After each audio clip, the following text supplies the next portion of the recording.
When I was a child, my brother would tell me a bedtime story about the man who murdered our father and watched as his blood poured onto the floor. He told me other stories about all the things we would do to that man once we took back the Seven Kingdoms.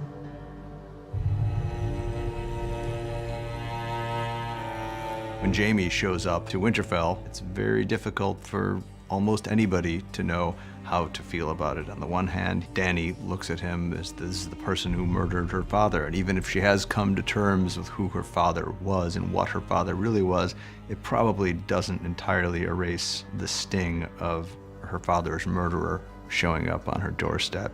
Your sister pledged to send her army north. I don't see an army. She never had any intention of sending her army north. Tyrion has made a number of mistakes now, and Dany's really at the end of her patience because she has a lot of fondness and respect for Tyrion, but many of his plans have really gone awry. And now Jaime Lannister's here, but not with the Lannister army. Your Grace, I know my brother. Like you knew your sister. Tyrion can't really fight back because he knows she's right. I mean, he really did make a grievous mistake. If Tyrion has a flaw, he's a very clever man, but sometimes clever people overestimate their own cleverness. You don't know me well, Your Grace, but I know Sir Jaime. He is a man of honor. For Brienne, I think she's in love with someone who doesn't realize that she is because that kind of experience hasn't been a part of her life. She's feeling things that she can't really process because she never grew up in a world where those things were an option. She's so used to Jaime taunting her and being the kind of nasty Jaime Lannister of old that she's just suspicious at first that he's playing her and that he's gonna reveal his true intent. I'm not the fighter I used to be, but I'd be honored to serve under your command, if you'll have me. He really believes in her as a soldier and he wants to be there next to her, so I think she's really shocked by his sincerity. Lady Sansa, I was hoping we could speak alone.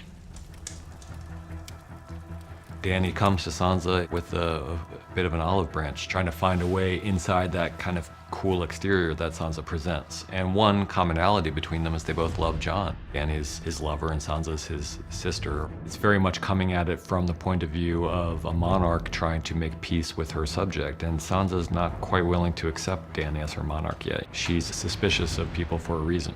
What about the North? It was taken from us. We took it back, and we said we'd never bow to anyone else again. What about the North? She's had too many hard experiences not to be suspicious of people, and she sees Dany as possibly a tyrant, as someone who's has a lot of power and is seeking to get even more. They're coming. We can't beat them in a straight fight. So what can we do?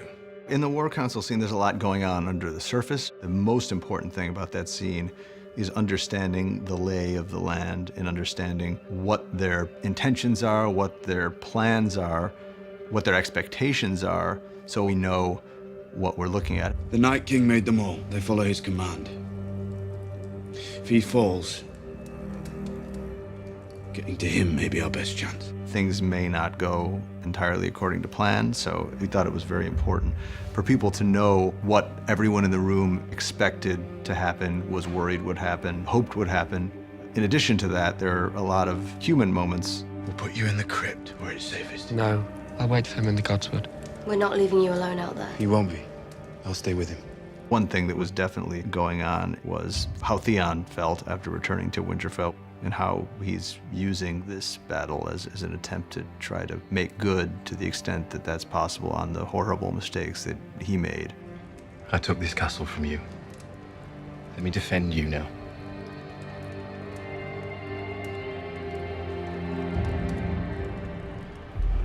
You're not the knight? Women can't be knights. Why not? Tradition. Any knight can make another knight. Kneel, Lady Brienne. Brienne has been more knightly than any of the knights I think we've seen. I mean, she's a paragon of strength and honor and being true to your word.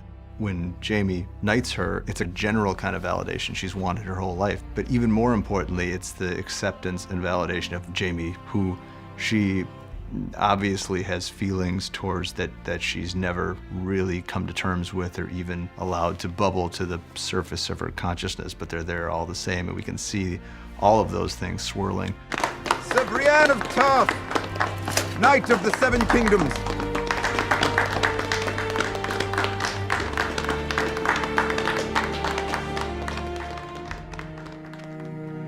For us, what was interesting about this episode was always that it's our last night together, and everyone, I think, would face the end in different ways.